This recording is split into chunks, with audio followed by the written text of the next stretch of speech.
He chose society over his own blood. Threw his pregnant daughter out like a stranger. But 3 years later, when she returned to the same house, she wasn't crying, she was smiling. And what she said next shattered his pride forever. The night it happened, the house felt colder than it ever had before. Aisha stood in the middle of the living room, her hands trembling, one resting unconsciously on her stomach.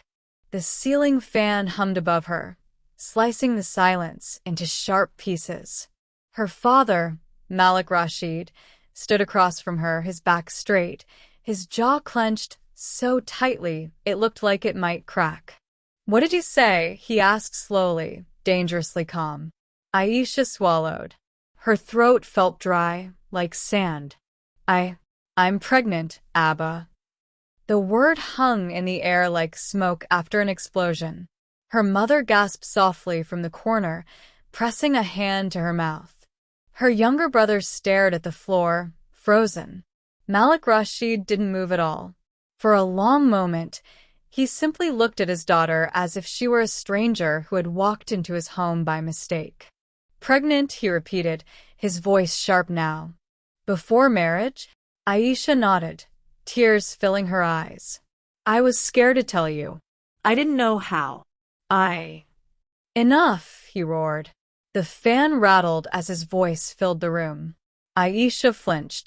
"Do you know what you've done?" Malik shouted. "Do you know what people will say? Our family name, my reputation, dragged through the dirt because of you." "It wasn't like that," Aisha cried. "I loved him. He promised." "Love." Malik laughed bitterly. "You think love feeds honor? You think society cares about your feelings?" He turned to his wife. "This is your upbringing? This shame?" Her mother's eyes filled with tears, but she said nothing. She had learned long ago that silence was safer than disagreement. Aisha stepped forward. "Abba, please. I'm still your daughter." Malik's eyes burned. "Not anymore." The words hit harder than any slap. "You have brought disgrace into this house," he continued coldly, "and I will not let it stain us further." Aisha's knees weakened. "What are you saying?" "I'm saying," he replied, walking toward the front door and pulling it open, "that you leave. Tonight." The cold night air rushed inside. Her mother cried out. "Malik, she's your child. And I am the head of this family," he snapped back. "I will not sacrifice my honor for a mistake." Aisha felt the world tilt. "Please, Abba. I have nowhere to go. I'm scared." For just a second, something flickered in Malik's eyes. Hesitation, perhaps even pain. But it vanished as quickly as it came. "You should have thought of that before shaming us," he said. She looked around the house she had grown up in, the cracked wall near the stairs, the old sofa where she used to sit with her father as a child, the doorway where he once lifted her onto his shoulders. None of it felt like home anymore. With shaking hands, she picked up her small bag. Her mother rushed forward and hugged her tightly. "Forgive me," her mother whispered through tears. "Allah protect you." Aisha hugged back, breathing in the familiar scent one last time. Then she turned to her father. "I hope one day you remember. I was your daughter before I was your shame." He didn't answer. She stepped outside. The door closed behind her with a final, heavy thud. That night, Aisha slept on a bench at a bus stop, her bag clutched to her chest, her body curled protectively around the life growing inside her. Every sound made her jump. Every passing car felt like a threat. She cried silently, not wanting anyone to hear. The next days blurred together. She walked the streets during the day, resting in parks, sometimes begging for food she was too ashamed to ask for. Her phone died within a week. The man who had promised to marry her stopped answering before that. Reality settled in like a weight on her chest. She was alone. One afternoon, exhausted and dizzy, She collapsed outside a small clinic. A nurse noticed her and helped her inside. "How far along are you?" the nurse asked gently. 5 months, Aisha whispered. "And where is your family?" Aisha turned her face away. "I don't have one."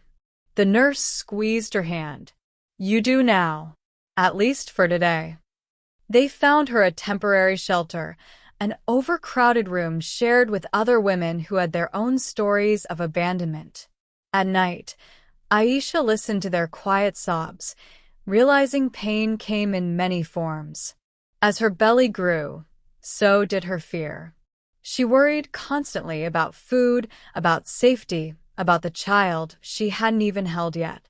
But every time she felt a kick, something inside her hardened into determination.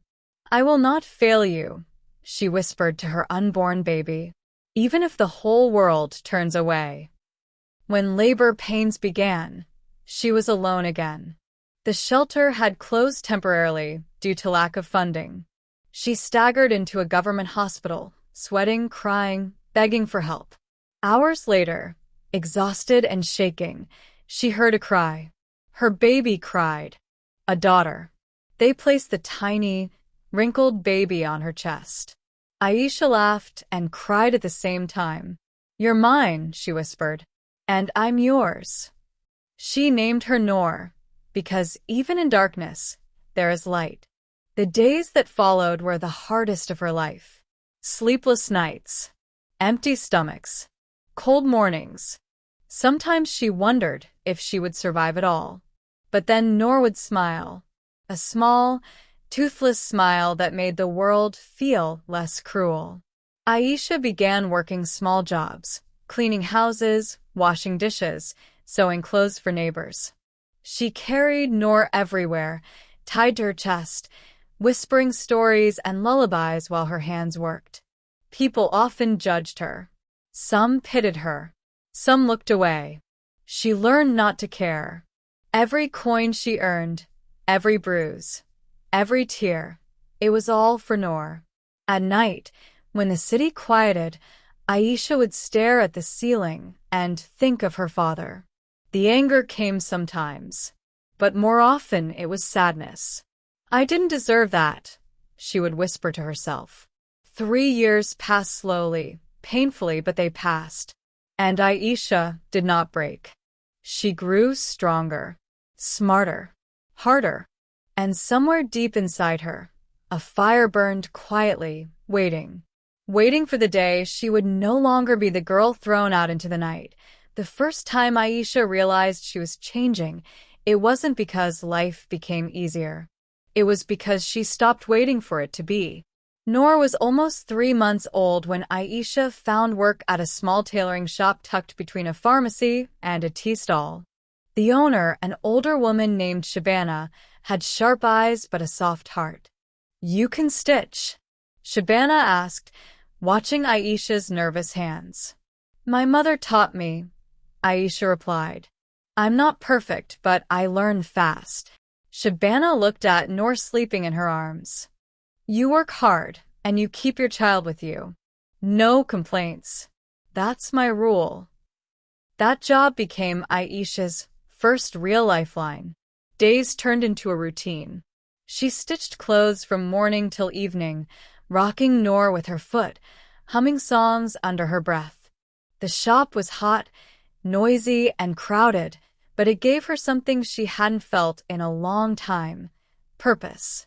At night, she returned to a single rented room with cracked walls and a leaking roof.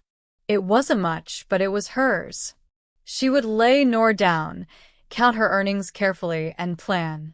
Every decision revolved around one question: how do I build a future for my daughter? She started taking extra work home. Neighbors noticed her neat stitching and began giving her orders. Slowly, her name spread. "There's a young woman, quiet, talented, works all night, charges fairly." Money was still tight, but fear no longer controlled her. There were nights, though, when exhaustion crushed her. Nights when Noor had a fever and Aisha sat awake, wiping her tiny forehead, whispering prayers with shaking lips.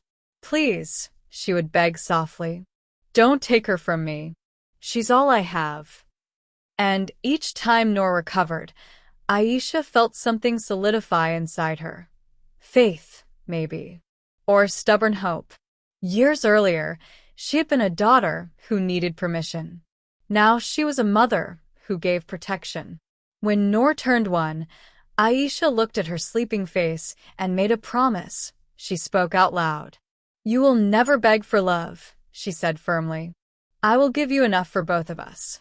She enrolled in free evening classes offered by a local NGO, basic business skills, accounting, even English. She would sit on the floor with a notebook while Noor scribbled beside her. Sometimes she felt ridiculous. Other times powerful. Slowly, Aisha began saving. Coin by coin. Stitch by stitch. By Noor's second birthday, Aisha had saved enough to buy her own sewing machine. Old, noisy, secondhand, but hers. She cried the night it arrived. Not because it was expensive, because it meant independence. From that moment, her life accelerated. She took orders directly, cut out the middlemen, worked longer hours. Her fingers hardened, her posture straightened, her voice steadied. She no longer avoided mirrors. The girl who once trembled in her father's living room now negotiated prices confidently with shop owners twice her age. People began to respect her, not out of pity, but admiration. One evening, Shabana watched Aisha finish a detailed bridal dress. "You should open your own place," Shabana said casually. Aisha laughed. "I can barely afford rent." "Not now," Shabana replied. "But soon. You have fire in you." That word, fire, stayed with her. When Noor turned 3, Aisha finally did it. She rented a tiny shop, bare walls, one table, one sewing machine, a handwritten sign with her name, Aisha Tailoring. She stood outside that shop on the first day, holding Noor's hand, heart pounding. "What if no one comes?" she whispered. Noor looked up at her with innocent confidence. "Mama, we try." And they did. Customers came slowly at first, then steadily. Her work spoke for itself. Brides trusted her. Families recommended her. She expanded, 1 assistant, then 2. Money came. Not luxury, but stability. And with stability came memory. One afternoon, while folding fabric, Aisha overheard 2 women talking outside. "Did you hear about Malik Rashid's daughter?" one said. Aisha's hands froze. "They say she ran away years ago. Brought shame. Poor man never recovered." The other woman sighed. "I heard she had a child out of wedlock. Imagine the disgrace." Aisha's chest tightened, but she kept folding. That night, she couldn't sleep. Her father. She hadn't seen him in 3 years. She hadn't heard his voice. She hadn't even allowed herself to imagine facing him again. But now, she felt something else. Not fear. Readiness. She stood at the mirror, studying her reflection. The softness was still there, but layered with strength. Her eyes held stories no one could erase. She wasn't the same girl anymore. She was a mother, a provider, a woman who had survived abandonment and built something from nothing. The next morning, she dressed carefully, not to impress, but to honor herself. She packed Noor's bag, brushed her hair, and held her small hand. "We're going somewhere today," Aisha said calmly. "Where?" Noor asked. "To close a chapter," Aisha replied. The house looked the same from the outside. Same gate. Same walls. Same quiet street. But Aisha felt different standing there. Her heart didn't race. Her hands didn't shake. She rang the bell. Footsteps approached. The door opened. Her father stood there. Older. Thinner. Lines carved deep into his face. For a moment, Malik Rashid stared, confused. Then realization struck. Aisha, he whispered. She met his eyes steadily. Assalamu alaikum, Abba. He couldn't speak. Behind her, Noor squeezed her hand. Malik's gaze dropped to the child. Who? He began, his voice breaking. Aisha straightened. This, she said calmly, is my daughter. And in that instant, the man who once chose honor over blood felt the ground shift beneath him. Malik Rashid felt his breath catch in his throat as he stared at the little girl standing beside Aisha. The child looked up at him with curious eyes, bright, fearless, innocent. She held her mother's hand tightly, as if she already understood that the world could be unkind and that safety lived in this woman beside her. For a long moment, no one spoke. The house behind Malik felt suddenly too small, too quiet, like it was listening. You have a child, Malik finally said, his voice barely above a whisper. Aisha nodded. Her name is Noor. Something flickered in his eyes, shock, disbelief, and then something dangerously close to regret. But pride rose faster. You should not have come here, he said stiffly. People will see. Aisha almost smiled. 3 years ago, she replied calmly, you were worried about people. Today, I am not. Malik stepped aside reluctantly, allowing them in. The living room looked exactly as she remembered, yet it felt foreign now, like a place she had once lived in a dream. Her mother appeared from the hallway. Aisha, she breathed, her hands flying to her mouth. Before Aisha could say a word, her mother rushed forward and wrapped her in a tight embrace, sobbing openly. I prayed for you every night, she cried. Every night. Aisha held her gently. I know, Ammi. Malik turned away, his jaw tightening.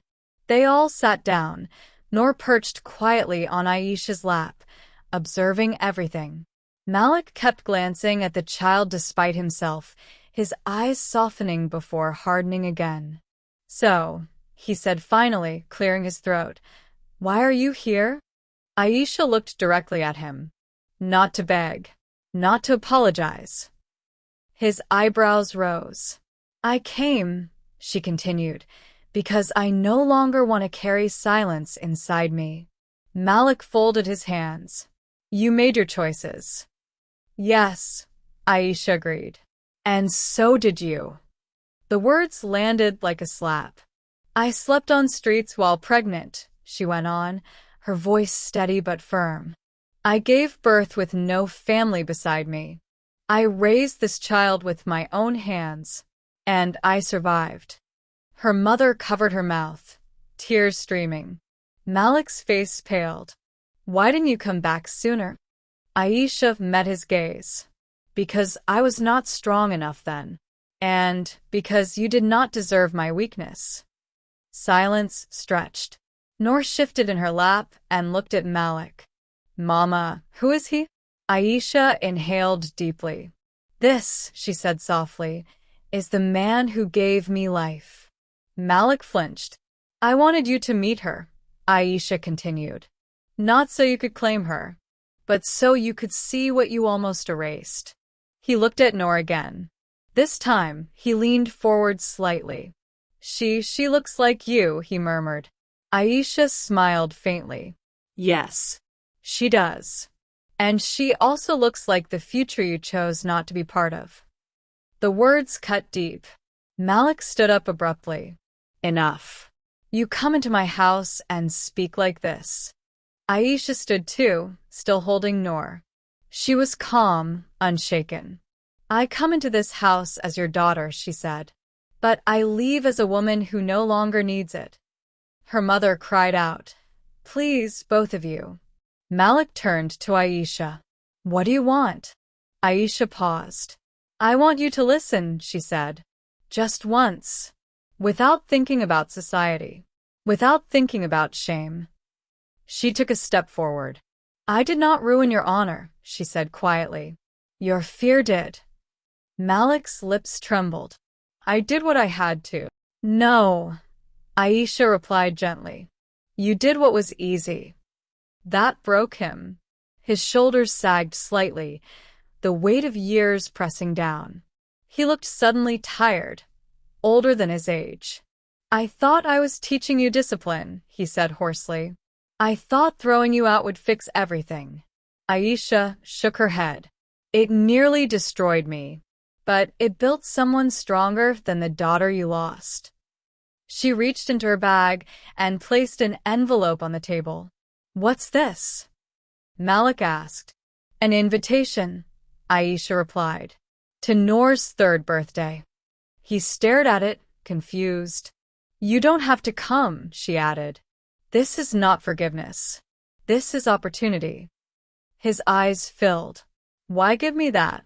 Aisha looked down at Noor, then back at him. Because my child will grow up knowing mercy, even if I had to learn it the hard way. Noor smiled suddenly at Malik. You can come if you want, she said sweetly. Something inside Malik cracked completely. Tears spilled freely now. I was wrong, he whispered.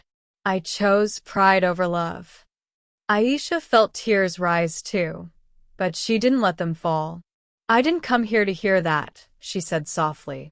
I came to say goodbye. She turned toward the door. Her mother clung to her. Please don't disappear again. I won't, Aisha replied. But I will return on my terms. At the doorway, Aisha paused and looked back one last time. I survived without you, she said calmly. But you will have to live with knowing you almost lost everything. Then she walked out. Malik collapsed into the chair, staring at the empty doorway, the envelope trembling in his hands. For the first time in his life, reputation felt meaningless. And for the first time, he understood the cost of choosing honor over his own child. Malik Rashid did not sleep that night. The envelope lay unopened on the table, as if it carried a weight heavier than paper. He sat alone in the living room, the same room where he had once raised his voice and shattered a bond he believed unbreakable. Every corner now echoed with Aisha's words. I survived without you. Those words haunted him. He replayed the moment she stood before him, straight-backed, calm, unafraid. Not the trembling girl he had thrown out, but a woman shaped by hardship and strength. And the child.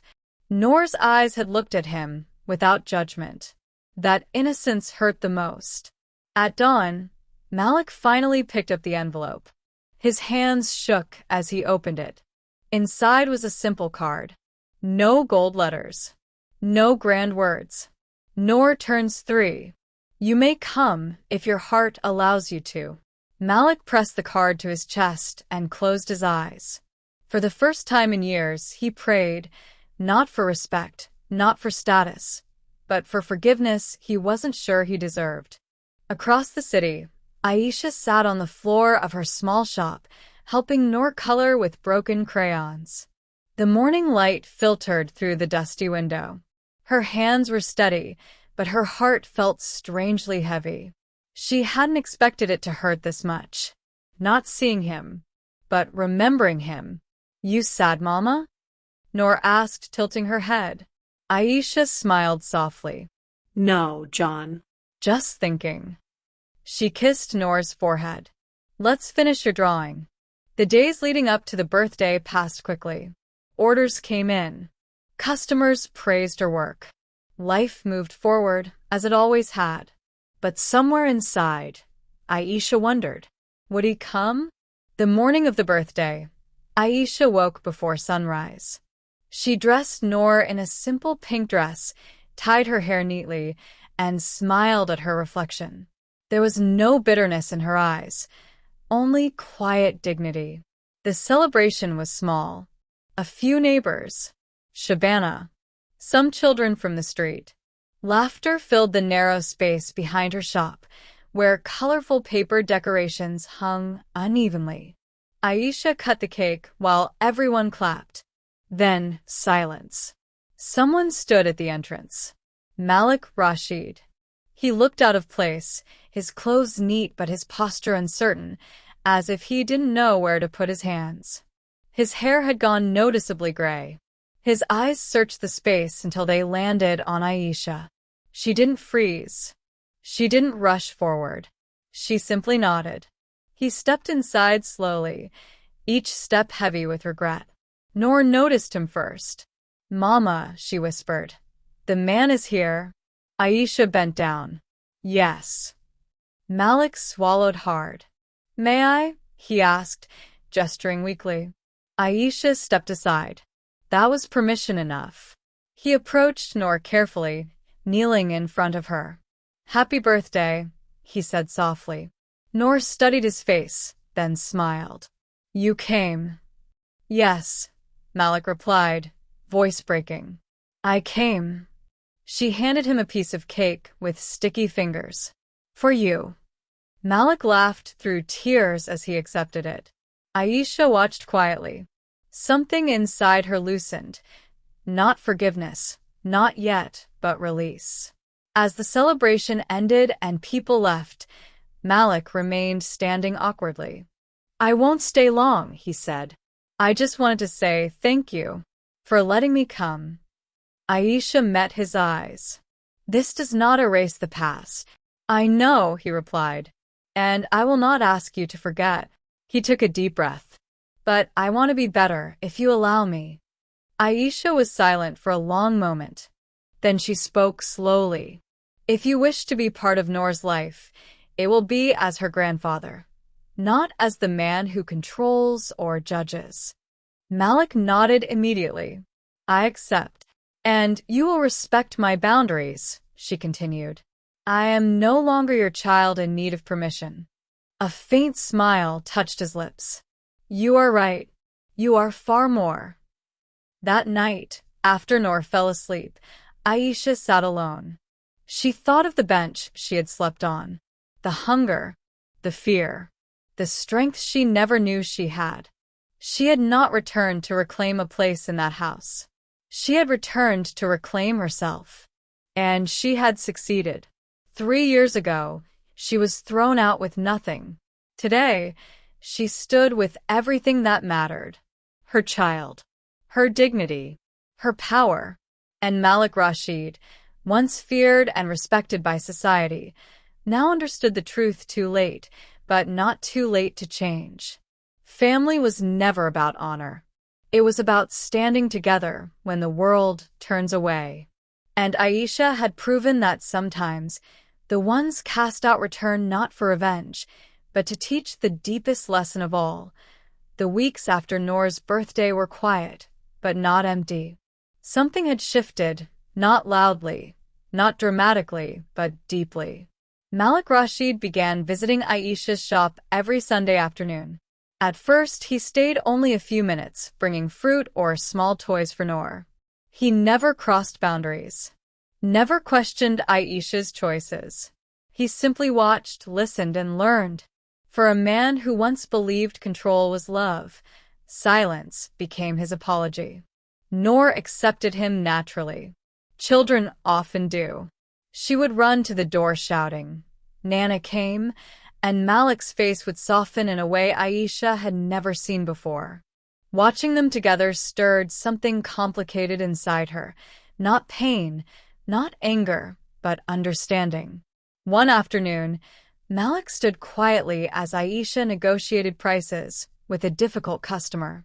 When the customer left, impressed, Malik smiled faintly.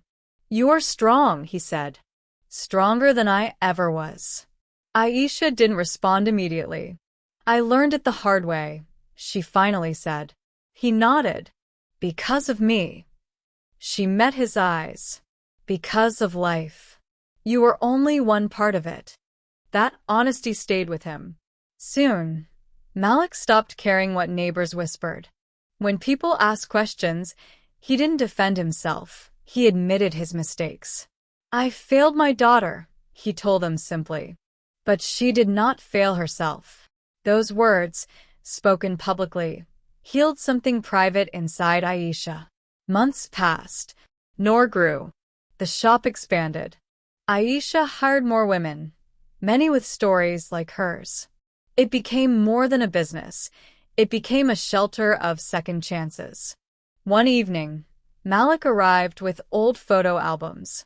"I thought you might want these," he said quietly. Aisha flipped through them. Pictures of her childhood, birthdays, school days. She didn't cry. She smiled. "These belong to Noor too," she said. That night, Malik stayed for dinner. No arguments. No guilt. Just food, laughter, and a child humming to herself. As Malik prepared to leave, he paused at the door. "I spent my life protecting my name," he said. "In the end, it was my name that protected nothing." Aisha folded her arms gently. "And I spent mine learning that dignity doesn't come from approval." They shared a look, not as father and child bound by authority, but as two adults bound by truth. Before leaving, Malik knelt beside Noor. "I am proud of your mother," he told her. Noor nodded seriously. "Me too." Aisha watched him walk away, feeling no weight, no anger, only peace. She had not returned to shock her father with success. She had returned to show him consequence and compassion. That night, as she tucked Noor into bed, the little girl whispered, "Mama, you're my hero." Aisha kissed her forehead and turned off the light. In the quiet, she finally allowed herself to cry, not from pain, but from release. Because the girl who was once thrown out had come back whole. Not to beg, not to prove, but to stand. And sometimes the greatest shock is not revenge. It is becoming everything they never believed you could be. Some wounds don't bleed, they teach. A father chose pride over love, and a daughter paid the price with tears, hunger, and silence. But instead of breaking, she rose. Not to take revenge, not to beg for acceptance, but to reclaim her dignity. And in doing so, she taught everyone watching that true honor is not what society gives you, it's what you build when you're left with nothing. If this story touched your heart, remember this. The ones you push away today may return tomorrow, not to need you, but to remind you of what you lost. Don't forget to like, subscribe, and share this story, because stories like these don't just entertain, they heal.